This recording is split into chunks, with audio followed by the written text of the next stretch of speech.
At for today's video mga lods, dahil nga may nag-request sa atin kung paano raw po ba magawa ng rose split sa pinakaupuan mga idol. Dito nga is nag-fold lang tayo ng ating cloth at tinalian ko lang siya ng tie wire.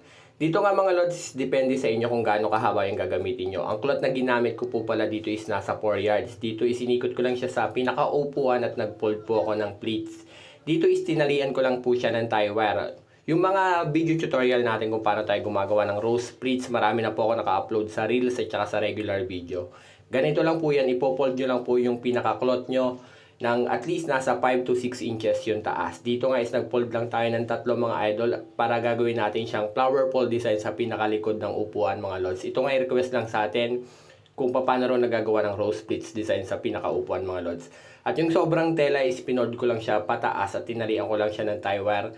Tapos itinali ko na po siya sa pinakalikod mga idol. Dito nga is mas maganda sa mga upuan ng mga sa wedding mga idols.